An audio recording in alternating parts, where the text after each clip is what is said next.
ప్రేక్షక దేవుళ్లకు నమస్కారం. ఏంటి ప్రేక్షక దేవుళ్లకు నమస్కారం. అది నువ్వు పుట్టక ముందు చెప్పిన డైలాగ్ నేను. ఓ మీరు చెప్పారా? ఎన్టీ రామారావు గారు అన్నగారు చెప్పారు, ఆ తర్వాత నేను చెప్పాను. ప్రజలే ప్రత్యక్ష దైవాలని. నువ్వేదో కొత్తగా చెప్తావు, కాపీ కొడతావు. అంటే నేను కాపీ కొట్టలేదండి, మీలాంటి వాళ్ళ దగ్గర చూసి నేను నేర్చుకున్నాను. బా హెడ్స్ అప్, అది వండర్ఫుల్ అయ్యా అన్న. Very good. ముందుగా మీకు కంగ్రాచులేషన్స్. 40 సంవత్సరాలు ఇండస్ట్రీలో ఒక ఫ్యాన్గా ఇండస్ట్రీకి ఎంటర్ అయ్యి ఒక యాక్టర్గా ఎదిగి ఒక అసిస్టెంట్ డైరెక్టర్గా వర్క్ చేసి ఒక డ్రిల్ మాస్టర్గా వర్క్ చేసి ఒక అద్భుతమైన మాస్టారు కొడుకు అని అనిపించుకున్నారు ఇండస్ట్రీలో. అండ్ అంతేకాకుండా సినిమాలు 40 సంవత్సరాలు. ఈ 40 సంవత్సరాల్లో ఇది మీకు హీరోగా, నిర్మాతగా, అండ్ ఒక స్కూల్స్కి అధినేతగా, అండ్ ఒక 3 పిల్లలకి తండ్రిగా, 2 హీరోలు, ఒక హీరోయిను, అండ్ అలాగే ఎంతోమంది డైరెక్టర్స్కి, ఎంతోమంది రైటర్లకి అవకాశం కల్పించిన మీకు ఎలా అనిపిస్తుంది 40 సంవత్సరాలు? ఒక క్వశ్చన్ ఒక ఫుల్ పేజీ రాసావు అన్న. క్వశ్చన్ అనేది ఒకటిద్దే ఉంటుంది. ఆ క్వశ్చన్ నువ్వు ఒక ఫుల్ వైట్ పేపర్ ఉంటే మొదటి నుంచి లాస్ట్ వరకు క్వశ్చన్ వేసావు. అవును. అన్నిటికీ ఏంటంటే అన్నీ చెప్పేశావు. నువ్వు చెప్పిన అన్నిటికీ ఏమిటి రహస్యం అంటే తల్లిదండ్రుల ఆశీస్సులు, ప్రకృతి ఆశీస్సులు, ప్రజల ఆశీస్సులు ఉండబట్టి ఈ స్థానానికి వచ్చాం. జీవితం ఎక్కడ ప్రారంభమైంది, ఏ పొజిషన్లో ఉన్నాం, ఈ పొజిషన్ని శాశ్వతాన్ని కాకుండా ఎలా వచ్చామనేది కూడా గుర్తుపెట్టుకుంటూ ఈ పొజిషన్ని జాగ్రత్తగా చేసుకుంటూ దీన్ని కాపాడుకుంటూ మనం జీవితంలో పడిన కష్టసుఖాలన్నీ పిల్లలకు చెబుతూ మీరు ఏ విధంగా ఉంటే ముందుకు నడుస్తారు, పైకి వస్తారు అని వాళ్ళకి చెబుతూ ఉండడమే నా ఉద్దేశం. ఇక మామ మంచు అల్లుడు కంచు, ఇది నిర్మాతనేం కాదు, విష్ణువర్ధన్ బాబు. అదేలేండి, మీ సపోర్ట్ లేకపోతే అతను ఎక్కడ? ఎవరైనా సరేగా నీ పిల్లలు నువ్వు ఉండాలి. అవును. మన తల్లిదండ్రులు ఎంతో కష్టపడి ఒక మధ్యతరగతి కుటుంబంలో పుట్టి మన పిల్లలు గొప్పగా ఉండాలని ఆశించారు. వాళ్ళు కలలు కన్నారు, అవన్నీ నిజం చేశాం. మన కష్టం, మన కృషి, అమ్మ నాన్నల ఆశీస్సులు. అలాగే మన పిల్లలు కూడా మనం చెప్తుంటాం, పిల్లలకు సపోర్ట్ ఎప్పుడు ఉంటుంది. బట్ నిర్మాతగా హీఈస్ ది నిర్మాత అంతే. మామ మంచు అల్లుడు కంచు, జనరల్గా మీరు మీ బ్యానర్లో రీమేక్లు చాలా తక్కువ, అన్నీ స్ట్రైట్గా ఉంటాయి ఇప్పుడు కూడా అన్ని సినిమాలు. సో రీమేక్ అనే చిత్రం ఇది ఎన్నో చిత్రం మీ బ్యానర్లో? ఎందుకంటే మీరు రౌడీ గారి పెళ్ళం, అది రీమేక్. పెద్దరాయుడు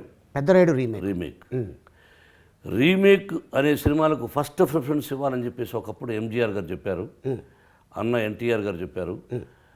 ఎందుకంటే నాకు సహచర్యం ఉంది అన్నతో.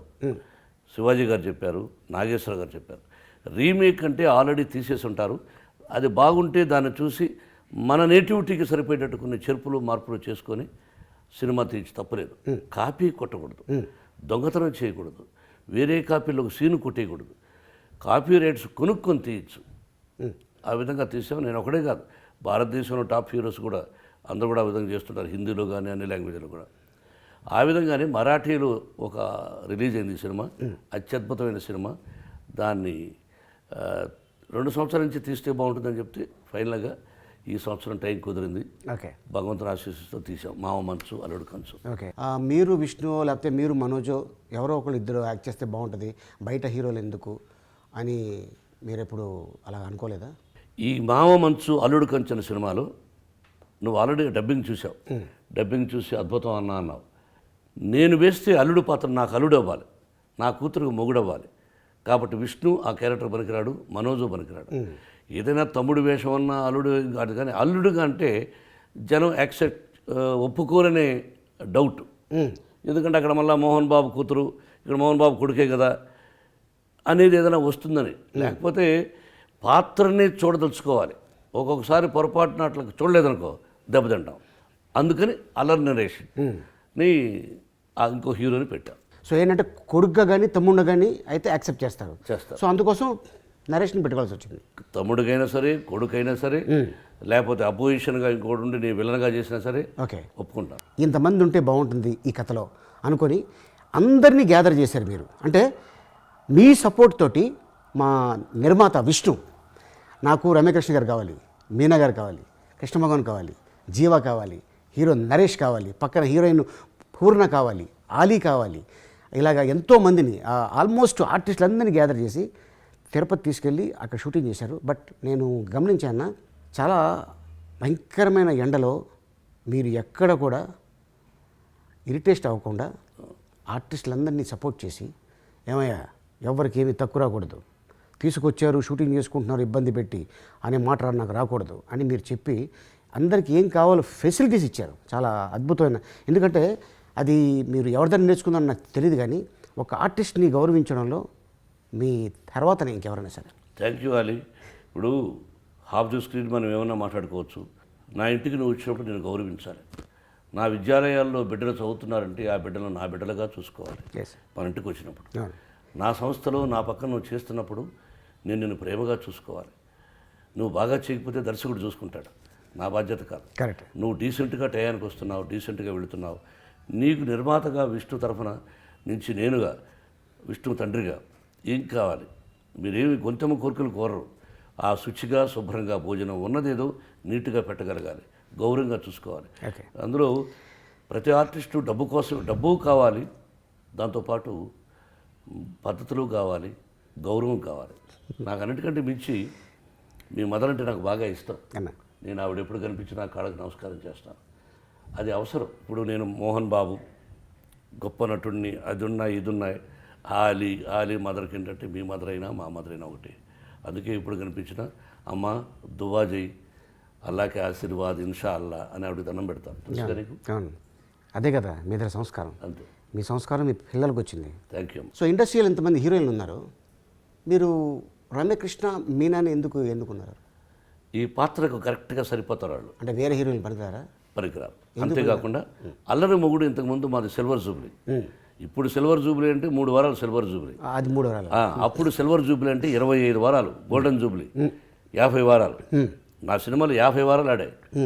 బెంగళూరులో కనుక్కో గేట్ ఏదో థియేటర్లో శివరంజన్ అనే సినిమా మా గురువు గారికి 50 weeks single theatre, Pedarayudu 25 weeks, Alludu Garu ఇది ఇక మళ్ళీ పాత డబ్బా వద్దు కానీ డబ్బా కొట్టుకోవడం ఎందుకు కానీ ఆ విధంగా ఇప్పుడు అన్ని వారాలు ఆడవు సినిమా. అంటే ఇది డబ్బా కాదండి, ఇది మీ వ్యాపారం, మీ సినిమా గురించి మీరు చెప్పుకున్నారు, డబ్బా ఎలా అవుతుంది? ఇది పాత విషయాలు ఎందుకని. బట్ ఈ ప్రజెంట్కి వస్తే అల్లరి మొగుళ్ళు వాళ్ళిద్దరూ చేశారు. ఆ పిక్చర్ సిల్వర్ జూబ్లీ ఆడింది. సిల్వర్ జూబ్లీ ఆడినటువంటి కాంబినేషను దానికి సీక్వెన్స్గా అంటే దానికి సంబంధించినట్టే ఉంటుంది సినిమా. దానిలో మేము ఇద్దరం కలిసాం, భార్యాభర్తలకు ఇద్దరం కలిసాం దీనిలో అల్లరి మొగుళ్ళు. ఇప్పుడు కలిసిన తర్వాత ఈ సినిమాలో ఒక భార్య కూతురు, ఒక భార్య కొడుకు. కాకపోతే ఇక్కడ రహస్యం ఏంటంటే ఆ సినిమాలాగానే మొదటి భార్యకు రెండో భార్య సంగతి తెలియదు, రెండో భార్యకు మొదటి భార్య సంగతి తెలియదు. ఎందుకు ఆ అమ్మాయిని చేసుకోవాల్సి వచ్చిందనేది జనంలో చెప్పాం, ఒప్పించాం. ఓకే. సహజంగా 2 భార్యలు 3 భార్యలు ఉండరు. ముస్లిం సోదరులు 6-7 మంది ఉంటారు. నాకు అప్పుడప్పుడు అనిపిస్తుంది నేను ముస్లిం సోదరుడుగా పుట్టుంటే బాగుండు. అది ఒకప్పుడు అండి, 5-6 మందిని చేసుకోవచ్చు. అది ఒకప్పుడు, అది ఏది మీరు చెప్పింది. ఇప్పుడు ఒకటితోనే చాలా. నీకు 5-6 మంది చేసుకోవాలని ఆశ ఉన్నట్టు నాకు నువ్వు చెప్పావు. నిజం, నీ తత్వం నాకు తెలుసు. కాకపోతే ఒప్పుకోరు. నువ్వు నీకు ఆ మనస్తత్వం ఉంది, నువ్వు చేసుకోవచ్చు. I love your caste. నాకు అందుకే మీ క్యాస్ట్లోకి వచ్చేద్దామని అప్పుడప్పుడు ఆలోచన. అరే కాకపోతే ఇప్పుడు వయసు అయిపోయింది, ఇప్పుడు ఎందుకు నేర్పిస్తుంది. కరెక్ట్ అండి, ఇది కరెక్ట్. ఏది వయసు అయిపోయిందని మాత్రం చూసారా, అది కరెక్ట్. సో ఏ హీరోయిన్ అయినా సరే హిందీలో మంచి పేరు వచ్చింది అమ్మాయికి అంటే కట్ చేస్తే ఆ హీరోయిన్ మీ బ్యానర్లో ఉంటుంది. Correct, right. సో ఇంతమంది హీరోయిన్లు బాంబేలో ఉన్నారు, చెన్నైలో ఉన్నారు, బెంగళూరులో ఉన్నారు. అలాగే కావాలనుకుంటే మీరు ఎంతోమంది హీరోయిన్ తీసుకొచ్చి చేయించుకోగలరు. బట్ ఈ 2 క్యారెక్టర్లకే ఎందుకంటే కథకి లింక్ ఏదైనా ఉందా? అందుకే అల్లరి మొగుడికి దీనికి కొంచెం లింక్ ఉంది. ఓకే. సో అందుకోసం దీనికి ఓకే. సో ఇప్పుడు మీకు మీ బ్యానర్లో Srinivasa Reddy, director Srinivasa Reddy first time. జనరల్గా మోహన్ బాబు గారికి కోపం ఎక్కువ, గసురుకుంటారు, ఏం చెప్పినా కూడా ఇంపించుకోరు అనేది కొద్దిగా ఉంది. ఏమయ్యా పాత విషయాలే అడిగే జరిగిపోయిన విషయాలనే 100 సార్లు అడుగుతుంటారు. అడిగే వాళ్ళకి బుద్ధి లేకపోతే నీకు బుద్ధి ఉండదా, కామన్ సెన్స్ ఉండదా? అంటే నేను ఇక్కడ డైరెక్ట్ గురించి మాట్లాడుతున్నాను ఇక్కడ. Director is a good man. ఎవరో ఎందుకు అతను గురించి చెప్పాడా? అందుకనే డైరెక్ట్ గురించి ఎవరైనా ఏదైనా అనుకుంటే అది వాళ్ళ కర్మ. ఎప్పుడో జరిగిన విషయాలు ఇదేంటి చెప్తా అడుగుతుంటే అంటే అవును ఇప్పుడు చెప్పండి. Srinivas Reddy is a good director, okay, బాగా తీశాడు అని. ఓకే, ఈ సినిమాలో నేను డబ్బింగ్ చెప్తున్నప్పుడు నాతో నువ్వు యాక్ట్ చేస్తున్నప్పుడు నా పాత్రను ఎలా డైలాగ్ చెప్పాలని అనుకుంటూ ఉన్నాను. నేను రిహార్సల్ వచ్చేటప్పుడు కూడా నేను అనిపించింది నన్ను ఇమిటేట్ చేశామని డైరెక్టర్ అన్నారు. సార్ అలీ గారు మిమ్మల్ని ఇమిటేట్ చేస్తున్నారు, మీరేం అనుకోరు కదా అని. అప్పుడు అనిపించింది ఓహో ఇతను ఏంట్రా అని. నువ్వు 2-3 గెటప్లు వేసావు ఈ పిక్చర్లో. అవును, నిజంగానే ఇమిటేట్ చేశాను అనిపిస్తుంది. నీ ఉద్దేశం ఏంటి? అంటే ఇమిటేట్ చేస్తే మీరు ఏమైనా సీరియస్ అవుతారండి? జనరల్గా అడుగుతున్నా. అవును, ఎందుకు అవుతాను? నటుడికి ఇంకో నటుడు చేస్తున్నానంటే అంటే ఈ నటుడు ఎంత రేంజ్లో ఉంటే ఇంకో నటుడు ఇమిటేట్ చేస్తాడు. బా వండర్ఫుల్, చాలా గొప్పగా చెప్పావు, కరెక్ట్. అది సో అట్లాగే మీరు కూడా చాలా ఫ్రీడమ్ ఇచ్చారు, చెయ్యి అద్భుతంగా చేయాలి. ఎందుకంటే ఇది సినిమా, రేపు పొద్దున హిట్ అయితే నాకు పేరు వస్తుంది, నీకు పేరు వస్తుంది, బాగా చేయించాడరా అని డైరెక్టర్ కూడా పేరు వస్తుంది. సో అందరూ ఆర్టిస్టులు కూడా ఎంజాయ్ చేశారు, యూనిట్లో ఎంజాయ్ చేశారు. సార్ మీరు సేమ్ సార్లాగా చేస్తున్నారండి అని వాళ్ళు చాలా హ్యాపీ ఫీల్ అవుతున్నారు. కరెక్ట్, చాలా అద్భుతంగా చేశావు. ఓకే, నేను మెయిన్ క్యారెక్టర్ చేస్తూ ఇంకొక హీరోని కూడా నరేష్ని పెట్టుకొని నిన్ను కూడా పెట్టుకొని అంటే నిజం చెప్పాలంటే 3 హీరోలు ఉంది ఈ సినిమాలో. ఇది హృదయం కావాలి ఆ మాట చెప్పడానికి. 3 హీరోలు అనాలి. నేను ఒక హీరో, నరేష్ ఒక హీరో, నువ్వు ఒక హీరో. నువ్వు కూడా హీరోగా యాక్ట్ చేసిన పిక్చర్ 25 వీక్స్ ఆడాయి కాబట్టి చాలా బాగా చేసావు ఇది. ఇక రేపు సినిమా చూస్తే ప్రజలే అంటారు. నాకు ఒకటి భయం అంటే ఆలీ ఈ పాత్ర వేస్తున్నాడు, ఎంత అద్భుతంగా ఆలీని చూసి జనం నవ్వుతున్నారు, ఆలీ కంటూ ఒక ఫాలోయింగ్ ఉంది, ఈ సీన్లో వీడు కనిపించకూడదు, నేనే కనిపించాలి అనే తత్వం, పోటీ తత్వం ఉన్నప్పుడే ఆర్టిస్ట్ గొప్పవాడు అవుతాడు. ఓకే, కాబట్టి ఈ సినిమాలో ఎన్ని సీన్లు ఉన్నప్పటికీ కొన్ని సీన్లో నువ్వు మార్కులు కొట్టేసావు అనేది నాకు కొంచెం ఫీలింగ్. నటుడిగా కొంచెం జలసే ఏర్పడింది, వచ్చింది. ఓకే, నిజంగా వచ్చింది. మీకే వచ్చిందా మొత్తం ఈ యూనిట్లు అందరికి వచ్చిందా? అందరికీ వచ్చింది. ఓహో, ఏమని చెప్పారు? డామినేట్ చేసేస్తున్నాడు మోహన్ బాబు గారిని. బట్ రేపు ప్రజలు కూడా ఎవరిని అన్నారనుకో ఇంకా ఆ రోజు రాత్రి నిద్రపోను. అచ్చా, ఏమి అది ఆర్టిస్ట్గా కొంచెం ఇది నాకు మొదటి నుంచి. ఓకే, నేను విలన్గా వేసేటప్పుడు కూడా నేనే కనిపించాలనుకునేవాడిని, నాకే పేరు రావాలనుకునేవాడిని, నాకే వచ్చేది. ఓకే, మామ మంచు అల్లుడు కంచు మీ బ్యానర్లో విష్ణు 2 పిల్లలు వాళ్ళ మీద బ్యానర్ కదా అది. 24 ఫ్రేమ్స్ ఫ్యాక్టరీ. ఓకే, సో నిర్మాతలు 2 మనవరాళ్ళు? లేదు, విష్ణువే. సో బట్ ఆర్యానా, వివియానా, విద్యా నిర్వాణ అంటే లక్ష్మి కూతురు. ఓకే, ఆ 3 వాళ్ళకి సమర్పించని పెట్టాం. సమర్పించు. అంతకుముందు నా సినిమాలన్నీ ఒక సినిమాకు చిరంజీవి విష్ణువర్ధన్ బాబు, చిరంజీవి మనోజ్ కుమార్, ఎందుకు లక్ష్మీ ప్రసన్న బ్యానర్ కాబట్టి అలా పెట్టేవాడిని. ఓకే, ఇప్పుడు వీళ్ళ 3 పేర్లు పెట్టాను మనవరాంటారు కాబట్టి. ఓకే, మీ బ్యానర్లోనే మీరు సినిమాలు ఎందుకు చేస్తారన్నా? బయట బ్యానర్లు ఎందుకు చేయరు మీరు? ఇప్పుడు నేను సినిమాలు మానేశాను కదా అలీ. అంటే 560 చిత్రాలు యాక్ట్ చేసాం అలీ, హీరోగా చేసాం, ప్రతి నాయకుడిగా చేసాం, ప్రతి కథానాయకుడిగా చేసాం, హాస్య పాత్రధారిగా చేసాం, ఎన్నో అద్భుతమైన పాత్రలు పోషించాం. 560 చిత్రాలు, 40 సంవత్సరాల నట జీవితం. పిల్లలు ఇదే రంగంలో ఉంటూ వాళ్ళు యాక్ట్ చేయాలన్నారు. వాళ్ళు కూడా చేస్తున్నప్పుడు మెల్లగా నేను తప్పుకొని సంవత్సరానికి ఏదో ఒక సినిమా చేసుకుంటూ ఉందామనే ఉద్దేశంతో నేను మెల్లగా తప్పుకున్నాను. తప్పుకున్నప్పుడు ఏంటి, బయట నిర్మాతలు ఎవరన్నా వచ్చి అంటే మా సినిమాలో చేస్తావా, డబ్బులు ఎక్కిస్తే చేస్తారా? డెఫినెట్గా డబ్బులు ఇస్తే చేస్తాను. డబ్బులు ఇవ్వకుండా నువ్వు చేస్తావా? నువ్వు కూడా వసూలు చేసావు కదా, చెప్పింది అనవయ్యా. డబ్బులు ఇస్తేనే చేస్తాడు, ఎవడు చేస్తాడు? అది కాదు, ఇష్టం మాడతావేంటి? ఇష్టం వచ్చినట్టు కంట్రోల్లో పెట్టుకున్న మాట, కంట్రోల్ పెట్టుకున్నా. డబ్బులు ఇవ్వకపోతే ఫ్రీగా చేస్తాడా బాబు అని? డబ్బులు ఇవ్వాలి, డబ్బులు ఇస్తే చేస్తాం, అది వేరు. ఏ పాత్ర అంటే ఆ పాత్ర చేయకూడదు. అన్ని రకాల పాత్రలు పోషించాం. ఏదో ఒక పాత్ర డబ్బు కోసం చేద్దామంటే దర్ ఇస్ ఎ లిమిటేషన్. అర్థమైందా? తృప్తించందని మానవుడు సప్తద్వీపములలోన చక్కంబడే. మనిషికి ఒక తృప్తి లేకపోతే 25,000 ఎకరాలు 30,000 ఎకరాలు ఏం చేసుకోను? నీకు అర్థం కదా? కాబట్టి ఎంత అవసరమో అంత కావాలి, ఎంత అవసరమో అంత ఉంది. ఏది కావాలనుకుంటే అది వస్తుంది. బట్ ఏ సినిమా అయినా చేయగలను, ఏ పాత్ర అంటే ఆ పాత్ర చేయను. డబ్బే ప్రాధాన్యత కాదు. సో మీరు ఇండస్ట్రీకి వచ్చినప్పుడు ఇంత సంపాదిస్తే చాలరా ఈ జీవితానికి అని అనుకున్న రోజు ఏది ఉంది? ఇంత సంపాదిస్తే చాలు అని ఆలీ ఎవరు అనుకోరు, నువ్వు కూడా అనుకోరు. రాజమండ్రి నుంచి వచ్చేటప్పుడు ఇంత సంపాదించాలని అనుకున్నావా? లేదు. ఇంత సంపాదన వస్తుందని నేను అనుకోలేదు. అనుకోలేదు కదా? అనుకోలేదు. మా అందరి పక్కన యాక్ట్ చేస్తామని అనుకున్నావా? లేదు కదా. లేదుగా. లేదు కదా. నువ్వు మహానటుడు పక్కన కూడా యాక్ట్ చేసావు. ఎస్ రామారావు గారు, నాగేశ్వర గారు, కృష్ణ గారు, ఊహించావా? లేదు. అంతే. ఏది మన చేతుల్లో ఉండదు. నాకంటే వాళ్ళందరూ సీనియర్సే. ఎస్. అన్నయ్య, నాగేశ్వర గారు, కృష్ణ గారు, సోమరావు గారు, కృష్ణరాజు గారు అందరూ హీరోలే. వాళ్ళందరి పక్కన విలన్గా చేశారు. I feel proud for that. భారతదేశంలో మ్యానరిజమ్స్ పెట్టింది నేను విలన్గా. I'm the only one man. ఎలా కొట్టాను దెబ్బ, సిక్కర్ మే రక్క. రామ్ గోపాలవరం చెప్తుంటాడు, సార్ భలే దొంగల్లో సిక్కర్ మే రక్క అనేది ఎన్నిసార్లు చూశాను సార్. ఈ రోజుకి రామ్ గోపాలవరం చెప్తుంటాడు. అతనికి అవసరం లేదు కదా అబద్ధం చెప్పడం. చాలా గొప్ప. కాబట్టి మ్యానరిజమ్స్ చాలా పిక్చర్స్లో నా రూటే వేరు, నా రూటే సపరేట్. డైలాగ్ ఊరికి చెప్పద్దు, నీ స్టైల్లో చెప్తే బాగోదు. నీ స్టైల్ సరిగమ్మ పదనిసల పలకాల డైలాగులో. అలాగే నువ్వేదో నా రూటీ, దానికి ఏం చెప్పినావు సార్? నా రూటీ వేరు, సరిగమ్మ పదనిసా డైలాగుల్లో. ఓ సరిగమ 10 నిమిషాలు నా రూటే వేరు. నా రూటే వేరు. అంటే ఈ సరిగమ పదనిస ఏదో ఒకటి ఇప్పుడు ఈ మామ మంచు అల్లుడు కంచులో చూడొచ్చండి. ఇప్పుడు ఈ సరిగమ పదనిస నువ్వు చూసుకో. డైలాగులు అద్భుతంగా చెప్పానని చెప్పను కానీ బాగా చెప్పానని దర్శకుడు అన్నాడు, నువ్వు అన్నావు, బాగానే చెప్పాను. ప్రతి సీను అద్భుతంగా ఉంటుంది. అలాగే ఇంత అందంగా ఉన్నారండి ఈ సినిమాలో మీరు. నువ్వు కూడా ఇక నన్ను గురించే కాదు కానీ అది అడుగుతున్నా మామూలుగా. నువ్వు ఇంతకుముందు చెప్పేశాను, కొన్ని సీన్లు చాలా అద్భుతంగా ఎక్స్ప్రెషన్ ఇచ్చావు. మిగతా సీన్లలో బాగాలేదా? అట్లా అన్నీ బాగా చేసావు. మీరు చెప్పేది ఎలా ఉందంటే ఓ 50 సీన్లో 3 సీన్లు బాగా చేసావు టైప్లో చెప్తున్నారు. లేదు అన్నీ బాగా చేసావు. అది అందరూ సమిష్టి కృషిగా చేశారు. అవును, అల్లరి నరేష్ గురించి నీ అభిప్రాయం ఏంటి?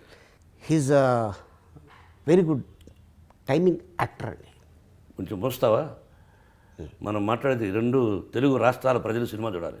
ఇంగ్లీష్లో చెప్పకు, తెలుగులో అర్థమయ్యేటట్టు. చాలా అద్భుతమైన నటుడు. ఇతను ఓన్లీ హాస్యం, ఒక కామెడీ హీరో అయినా అన్ని పాత్రలు చేయగలడా? అన్ని పాత్రలు చేయగల కెపాసిటీ ఉంది. కాకాపడుతున్నావా? నో కాకాపడాల్సిన అవసరం నాకేంటి. నేను కొత్తగా ఇండస్ట్రీ రాదా. మీరు 40 అయితే నేను 35 ఏంది ఇండస్ట్రీకి వచ్చి. అట్ట చెప్పు. వయసు కాదు, నా వయసు చాలా తక్కువ. అదే ఎవరు నాకంటే నువ్వు 6 మాసాలు పెద్దవాడమని మీ మదరే చెప్పింది. అవును, కాకపోతే మీకు తొందరగా హెయిర్ ఫాల్ అయిపోయింది. హెయిర్ ఫాల్ చిన్నవాళ్ళకి కూడా అవుతుంది. అవునవును, కరెక్ట్. హెయిర్ ఫాల్ వదలడం తప్పు కాదు, వయసు అయ్యేకుందుకే అవుతుంది. వయసు తక్కువలను కూడా కొంతమందికి. అంటే మీకు బాల్య వివాహం అయిపోయింది కదండి? ఎస్. ఓహో, ఇప్పుడు బాల్య వివాహం చేసుకున్నాను నేను. ఆ విధంగా చెప్పాను అనుకో, ధర్మ విరుద్ధం అవుతుంది. అందుకని నాకు వయసు ఇన్ని సంవత్సరాలు ఏదనుకుంటారు. ఎంత ఉంటుంది చెప్పు? 50-55? లేదు 55. భలే వాళ్ళే 42 ఎంతో ఉంటుంది. అది బాగోదు. అవునా? యాక్చువల్ వయసు వచ్చి 55. 55 50 years బ్యాక్ 55. అదే అధిక ప్రసంగం. చెప్పు ఇప్పుడు. అరే అల్లరి నరేష్ గురించి చెప్పు. అల్లరి నరేష్. ఓకే, అంటే మీ ఉద్దేశంలో చెప్పండి, అల్లరి నరేష్ ఎంత మంచి యాక్టర్. చాలా అద్భుతంగా చేశాడు. టైమింగ్ కూడా కరెక్ట్గా టైమింగ్ రావడం. ప్రతి డైలాగు నేను అబ్జర్వ్ చేశా. ఏమిటి ఇతను ఎలా చేయగలడు, ఇతను సినిమాలు చూసాం, ఈ పాత్రను ఎలా చేస్తాడని. 100% న్యాయం చేశాడు ఈ పాత్రకు. చాలా బాగా చేశాడు. నా పక్కన నిలబడడం అన్నది కొంచెం కష్టమే. ఇది నీకు తెలుసు ఆ సంగతి. ఎక్కడ అవకాశం ఇవ్వను. అవును, యాక్షన్ టు రియాక్షన్, టక టక అట్లా ఉండిపోవాలి. అలా అతను చేయగలిగాడు. మంచి నటుడు. ఈ సినిమాకు మంచి హెల్ప్ అవుతుంది. అయినా ఇంతమంది ఎలా వెళ్తావు? నా ఎల్బిడబ్ల్యూ కూడా తాలేదు. అది ఎల్బిడబ్ల్యూ కాదమ్మా, బిఎండబ్ల్యూ. అలీ, చాలామంది తెలియదు నువ్వు మంచి సామెతలు చెప్తావు, నీలో ఒక మంచి క్యారెక్టర్ ఉందని. ఊరికి ఆలీ అంటే కమెడీనే కాదు, నీలో చాలా మంచి విషయాలు కూడా ఉన్నాయి. అది నీకెట్లొచ్చింది? అది ప్రాక్టీస్తో వచ్చిందా? నేను నా తండ్రి నాకు నేర్పించాడు. మా నాన్నగారు ఏం చెప్పారంటే, నువ్వు కూర్చున్న చోట ఒక మనిషి వచ్చి మీ సీట్ ఇక్కడ కాదు అక్కడ అని చెప్పకూడదు. నువ్వు రావటమే అక్కడ కూర్చో. వాళ్ళు తీసుకొచ్చి నేను ఇక్కడ కూర్చోబెట్టాలి. అది నేర్పించాడు మా నాన్న. సో అది నేను నేను ఈ రోజున గొప్ప విషయం తెలుసుకున్నాను, అన్న అదే పాటించాలి కూడా. థ్యాంక్ యూ అన్న. సో సినిమా విషయానికి వస్తే మావ మంచు అల్లుడు కంచు, మీరు హీరోగా చేసేటప్పుడు రొమాన్స్ చేశారు, బాగానే ఉంది. ఇప్పుడు ఈ సినిమాలో కూడా మీరు రొమాన్స్ చేశారా ఈ వయసులో? సినిమాలో రొమాన్స్ చేశానా, పాట పాడానా, స్టెప్స్ వేశానా, ఏం చేశానా అన్నది సినిమా చూడు. డిసెంబర్ 25 క్రిస్మస్ సందర్భంగా. రోజున మహాపండగ, మంచి పండగ, Yes. నాకు బాగా ఇష్టం. ఆ క్రిస్మస్ రోజున సినిమాలు విడుదల, ఎస్ ఎస్. అందరి ఆశీస్సులు కావాలి. మరి ఈ సినిమాలో ఇక మ్యూజిక్ డైరెక్టర్ గురించి, అలాగే కెమెరామెన్ గురించి, కెమెరామెన్ బాలమురుగన్. బాలమురుగన్ అవునండి. చాలా అందంగా తీశాడు. ఓకే రేపు సినిమా చూస్తే మీకే తెలుస్తుంది. అన్న. మ్యూజిక్ డైరెక్టర్ కోటి, సో వండర్ఫుల్ మ్యూజిక్ డైరెక్టర్. నా పెదరాయుడు ఎన్ని చేశాడు. దీనికి రీ రికార్డింగ్ చేశాడు. సినిమాకంత ఎంత ఒక ఎత్తు, రీ రికార్డింగ్ ఒక ఎత్తు, అంత అద్భుతంగా చేశాడు. అలాగే గౌతమ్ రాజు కానీ ఎడిటరు, ప్రతి ఒక్కరూ కష్టపడి పనిచేశారే. మిగతాది యత్నం, ప్రయత్నం, దైవయత్నం. Marriages are made in heaven అంటారే, అర్థమైందా? ఇది నమ్మేవాడిని కాదు నేను, మా పిల్లల విషయంలో నమ్మాను నేను. అవును. అలాగా సినిమా కూడా విజయవంతం ఏమిటంటే ఆల్రెడీ గాడ్ హ్యాజ్ రిటర్న్. కాబట్టి ఇది మంచి విజయాన్ని ఇస్తుందని, మంచి ఫలితాన్ని ఇస్తుందని, కష్టానికి తగిన ఫలితాన్ని ఇస్తుందని, ఓకే. చాలా రోజుల తర్వాత నేను హీరోగా చేస్తున్న సినిమా, పెద్ద సినిమా, బ్రహ్మాండంగా ఆడుతుందని నమ్ముతున్నాను. మావ మంచు అల్లుడు కంచు 2015లో క్రిస్మస్ రోజున ఈ సినిమా రిలీజ్ అవుతుంది. మీకు, మీ కుటుంబానికి, అలాగే మీ నిర్మాతకి, మీ డైరెక్టర్కి, అందరికీ పెద్ద సక్సెస్ కావాలని నేను మా అల్లాని కోరుకుంటున్నాను. ఆల్ ది బెస్ట్ అన్న. Thank you. ఒక చిన్న తప్పు మాడావు అది, తప్పును సరిదిద్దాలి. అవును. మీ సినిమా అన్నావు, నువ్వు యాక్ట్ చేసినప్పుడు మన సినిమా. అంటే ఇప్పుడు నాకు ఈ సీట్ ఇచ్చారు కదా, సో దానికోసం అందుకోసం మీ సినిమా అంటున్నాను. మన సినిమా పెద్ద హిట్ అవ్వాలి, ఎందుకంటే ఎన్నో సినిమాలు ఆదరించారు. సో ఈ సినిమా కూడా ఆదరిస్తారని ఆడియన్స్ మీద నమ్మకం ఉంది, ప్రేక్షక దేవుడి మీద. సో మీకు కూడా థ్యాంక్ యూ వెరీ మచ్ అన్న, ఈ క్యారెక్టర్ నాకు ఇచ్చినందుకు. అలాగే మా డైరెక్టర్ శ్రీనివాస్ రెడ్డి గారికి, మా నిర్మాత విష్ణుబాబుకి, మీకు, అలాగే నాతో పాటు నటించిన కో ఆర్టిస్టులకు కూడా నేను థ్యాంక్స్ చెప్పుకుంటున్నాను. Thank you Ali. చాలా నువ్వు బాగా బిజీ, ఇంత బిజీ టైంలో కూడా ఇప్పుడు 4 గంటలకు ఏదో షూటింగ్కి వెళ్ళాలి, అప్పుడు కూడా వచ్చి ఇలా పాల్గొని వెళుతున్నావు. Thank you very much. Thank you very much. Once again thank you. Happy Christmas. Thank you. Happy Christmas to everybody.